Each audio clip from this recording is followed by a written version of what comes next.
Welcome to Calgary, where the food scene is as bold as the Rockies.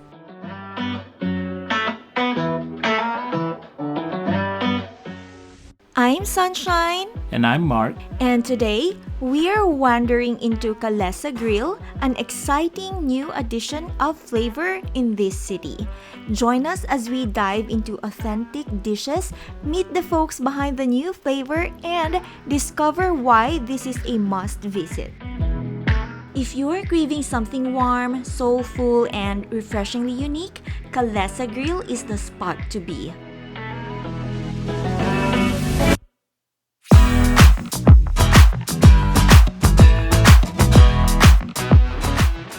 And guess what? They've got karaoke. For me, that was the real hook. I had an absolute blast singing my heart out the last time I visited. But the moment I tasted the food, oh, my heart said, mabuhay! This isn't just a meal. It's like a warm embrace from a Filipino lola filled with comfort, tradition, and love. Plus, the owner is incredibly welcoming, truly hands-on and passionate about his craft. Kalesa Grill is more than a restaurant. It is a journey to the Philippines from Calgary. While he's the main person behind the stove, putting soul into every dish, he does get a little help from his tight-knit team. It's a beautiful blend of leadership and collaboration that makes the magic happen. And when someone puts that kind of heart into the food, you naturally want to meet the person behind the flavor. That's exactly what we're diving into in this video. Stick with us to meet the folks behind these flavors, uncover the secrets of Filipino cooking, and maybe even learn how to say delicious in Tagalog. So grab a seat and let's discover why this spot is a must-visit for anyone craving culture, connection, and unforgettable taste. Let's begin. I arrived 2017. Pinetition ako ng asawa ko from the Philippines. And I came here, landed immigrant. Dito nabuo yung family namin, no, and then that year din 2017, so nagkaroon din kami ng baby. Like I came here like March, then December, yun, sinilang mo yung firstborn namin. And yun, so awan ng Diyos, tuloy-tuloy kami. Then yun, so when I came here, I applied to different companies and different position. So I started in Tim Hortons as a service crew, and I'm proud of that. Kasi doon din, kumbaga, na-develop din yung mga skills ko doon. And at the same time, yung Canadian experience ko, kasi alam naman natin na dito sa Canada, kailangan mo talaga ng experience. Yes, diba? Kahit ikaw man ay crew, service crew sa isang fast food company, kasi kailangan talaga siya bago ka makapag-apply ulit doon sa mga trabaho na gusto mong makuha. What was your life like nung nasa Pilipinas ka? When I left the Philippines, I was a human resources manager. Yeah, so I handled lots of people. And yun, so, but then I've been in the food industry for more than 15 years already. Yeah, sa Pilipinas. Nung dumating ako dito, nasa food industry pa rin ako. And then I was surprised kasi nga, as a manager, na nag-handle ka ng maraming tao, pagdating mo dito, hindi mo makukuha talaga din yung managerial position ng HR na kagaya ng sa Pilipinas. Pagdating ko nga dito, nag-apply nga ako sa service crew na I experience kung paano yung pinutos-utusan, diba? I experience yung talaga maglilinis ka ng washroom, maglilinis ka talaga ng lahat ng bagay, then yung paano mo pakikitunguhan talaga yung customer, no? Kasi kailangan talaga natin yung pagdaanan, bago natin achieve yung pangarap natin. Ano yung naka-inspire sa'yo to build this business? Or is this the first business that you have here in Calgary? Yeah. There's a lot of things na, kumbaga, nagbibigay ng inspiration sa akin at saka sa pamilya. Before, nung nasa Pilipinas Pilipinas ako, I have a business too. So, meron akong water refilling station, meron akong videographer rentals. So, business-minded So, ka may na. business. And at the same time, yung nanay ko, meron ding business. Yung tatay ko, may nagda-drive din siya ng jeep, ng ano. Tapos yung nanay ko, may negosyo sa Binyan Laguna, sa market, no? And then, yung kapatid ko may business din. So, kumbaga, namulat kami sa pamilya na may negosyo, yung parents namin. So, that's why, di rin naging mahirap sa amin na mag-adapt din doon sa business, mag-go doon sa business profession. Then, when I came here nga, I experienced na, kumbaga, ang buhay parang hindi pwede na ganito lang. No, na habang buhay tayong empleyado. I started working at 17 years old. I gained a lot of experience. And pagdating ko nga dito, sabi ko nga, hindi pwede na ganito lang. Kasi as being an employee, very limited lamang yung financial resources. So kung ano lang yung sweldo mo, yun lang yung panggastos mo. Ang isa pa nga noon, I know my capacity.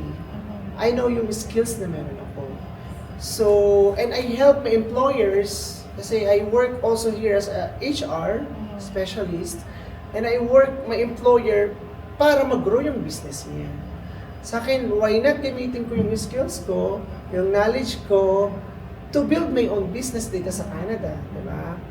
And at the same time, as being sa pagiging employee, para kang lagi may pangamba na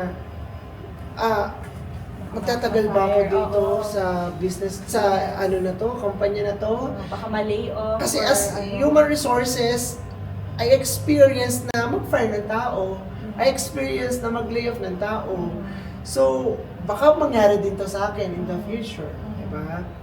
So, ganun kasing ganun yung na-experience ko. Kaya, sige, gamitin ko yung skills ko, i-create ako ng business ko para at least makatulong din ako dun sa magiging employee ko, and at the same time, matupad ko yung pangarap ko para sa sarili ko at ganoon din sa family ko.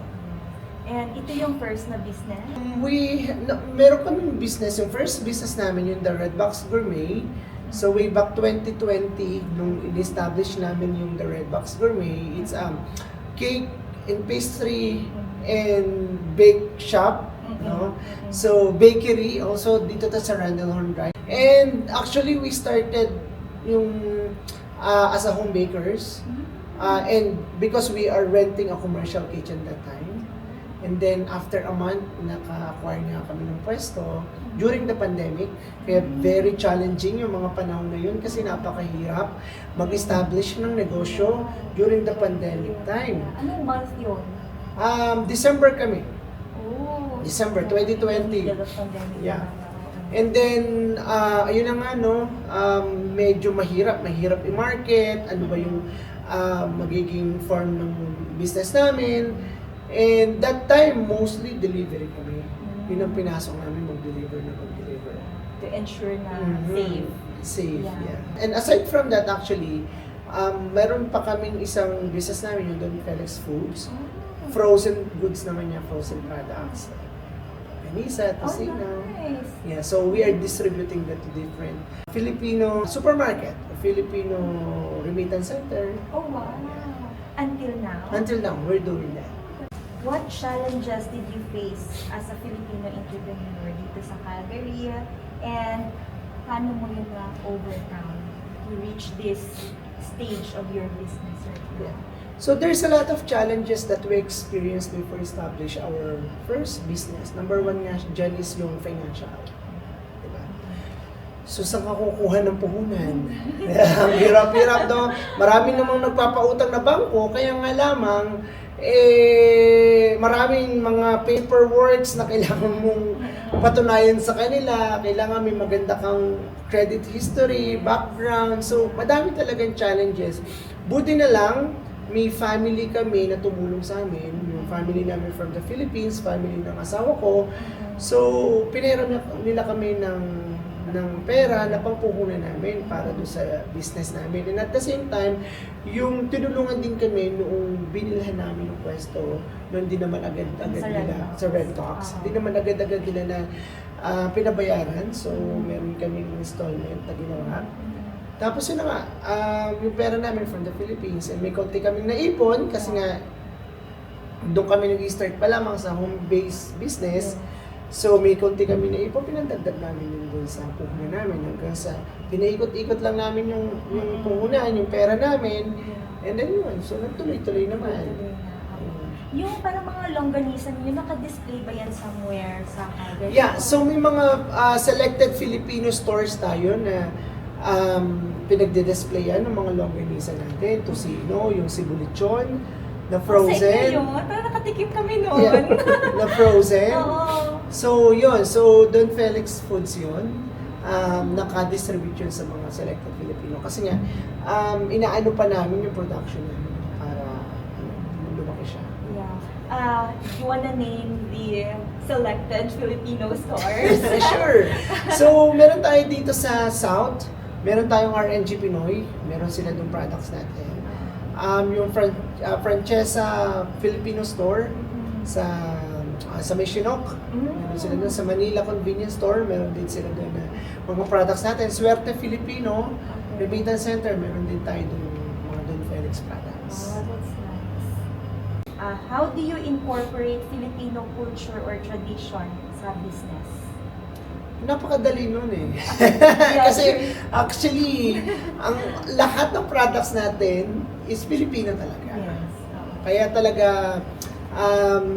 medyo naging madali din yung pagmamarket natin. Kasi nga, Maraming Filipino napakadami. dito. We're more than 100,000 Filipinos in Calgary. Mga Filipino, syempre gusto nila yung talagang lasang parang True. sa Pilipinas, Yeah, di ba? yeah. Gusto talaga din nila na makatikim ng mga pagkain na nami-miss nila from the Yeah, Philippines. yeah. So, Yung taste na yung taste, ibabalik ka sa Pilipinas. Yeah, tama, di ba? So, yun yung ginagawa natin. No? Yun yung, kasi meron tayong mga Filipino baked goods, cakes and pastries, kagaya nga ng mga ubi cake, mango cake, ensaymada, meron din tayong bibingka. So, marami tayong mga baked goods from the Red Box Gourmet. Yeah. And then yung mga longganisa, mga tocino natin, sibulichon na from Don Felix Foods. Yeah. And then ito naman Kalesa Grill, ito naman yung talaga yung authentic na Filipino foods, Yeah. no, na sineserve natin dito sa Kalesa Grill, kagaya nga ng mga nung lechong kawale, di ba, yung bulalo. So marami tayo dito sa Kalesa Grill. What's been the most rewarding part of running your business in Calgary? Yung makita mo na tinatangkilik ka ng tao, pinupuntahan ka ng tao, at nakikita mo na yung, kumbaga, nagsimula kami sa maliit na negosyo na ngayon meron na kaming kumbaga 3 different businesses. So very rewarding yun na makikita mo na kumbaga yung negosyo natin hindi lang tayo ni-stop. Kumbaga tuloy-tuloy yung nangyayari magaganda. At syempre, pasasalamat natin yan sa Panginoon dahil binigay niya sa atin yung pinapangarap natin na negosyo dito sa bansa na, kumbaga, hindi atin. Yes, No? yes. Baga, And yung skill din to Mhm. build this kind of business. Totoo yun. If someone hasn't tried Filipino foods yet, because of course we have non-Filipino Filipinos as well who loves to try Filipino foods, what Pinoy food would you recommend other than our famous adobo, pancit, and lumpia? Yeah. Alright, so marami dito sa Kalesa Grill na pwede nating may pagmalaki talaga. Number 1 dito yung ating kare-kare. Yes, I tried that. Very yummy. Yeah.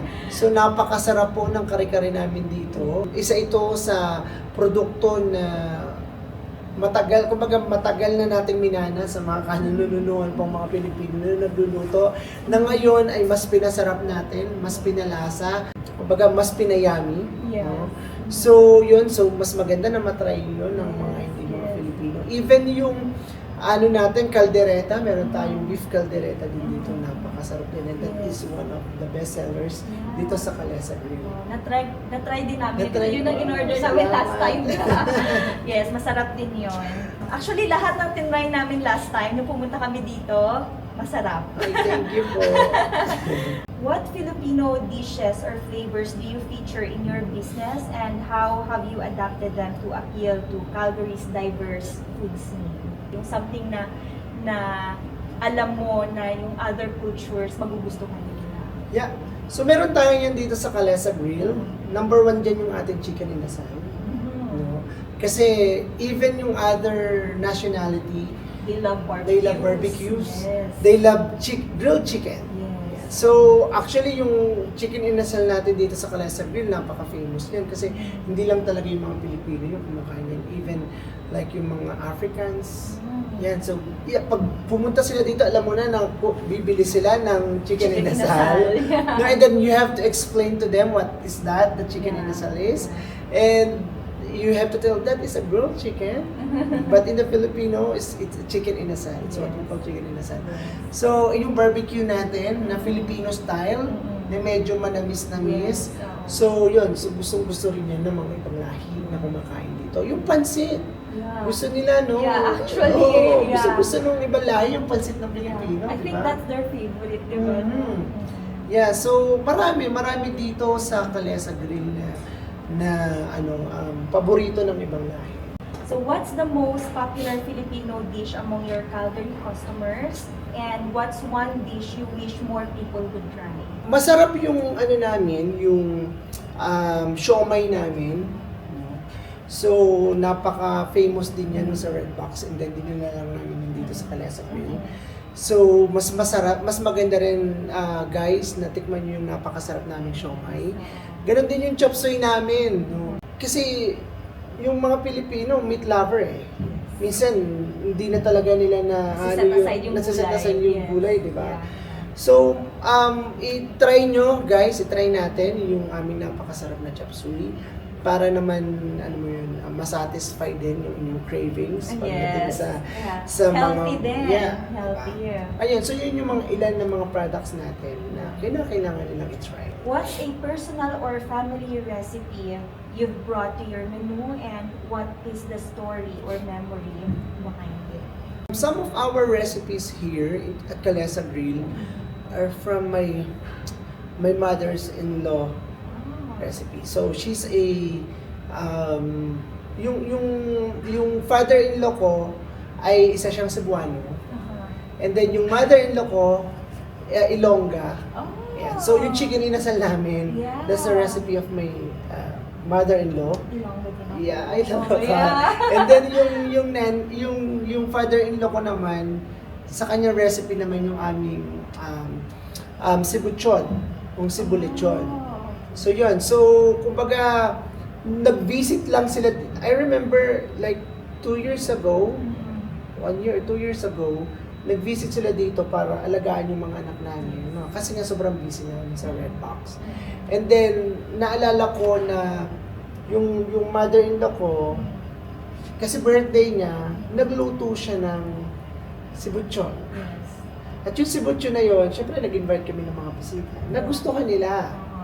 Kasi talagang authentic na authentic. Masarap talaga yung lechon sa Cebu. Nagtulong, kasi ano yun a recipe ng father-in-law ko, talagang pinagtulungan nila, minarinate nila yun ng ilang araw para mas lalong manuot yung lasa niya. So, ganun ang ginawa nila. So, nagustuhan siya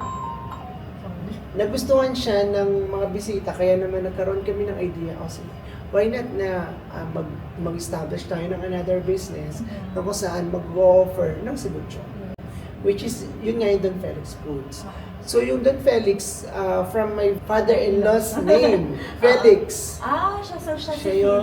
Felix. Okay. So, yun. And at the same time, that time din, nagluto ng inasal yung biyanang babae ko. And then, yun, nagustuhan din talaga ng mga tao. Kaya talaga, yun yung pinagmulan.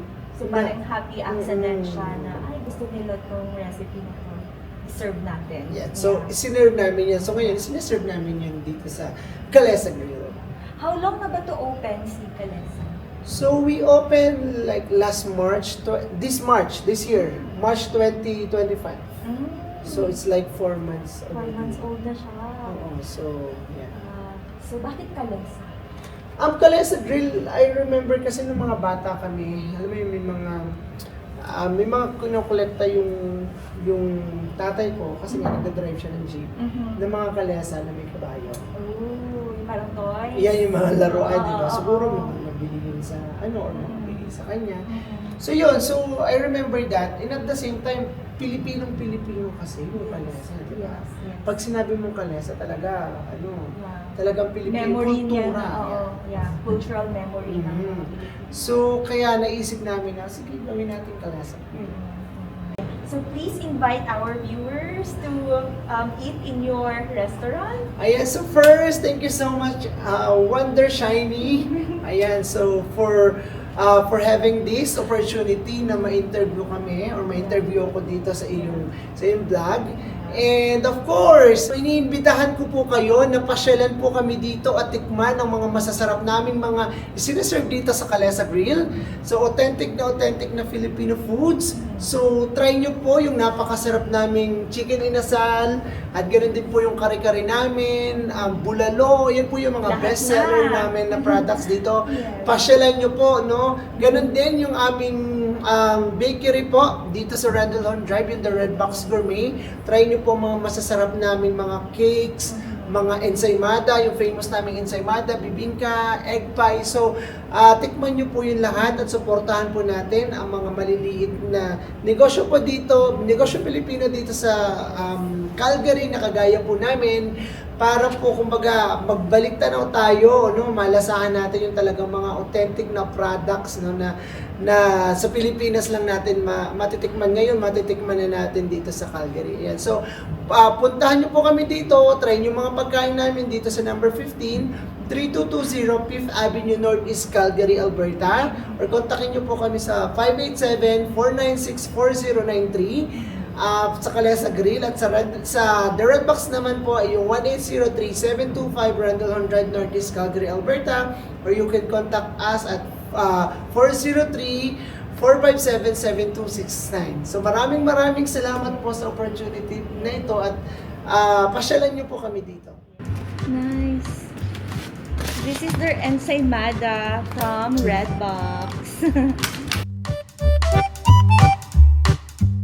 It is truly inspiring to hear a story behind the foods that we eat and the person behind the business. We are not just eating for the delicious taste here. We are supporting someone's passion, heritage, and the journey that brought these dishes to life. From each plate served to every smile that welcomes you at the door, Kalesa Grill is a reflection of Filipino culture, hard work, and heart. Let's continue to celebrate these stories, honor the hands that make the food, and support the local businesses that nourish not just our bodies but our communities. Until next time, stay curious, stay connected, and keep discovering the flavors that tell a story. Happy wondering! Multiple ways of saying delicious in Filipino. Masarap in Tagalog Namit in Ilonggo. and lami in Bisaya. For those other language in the Philippines that we haven't mentioned, please put in the comment what is delicious in your language.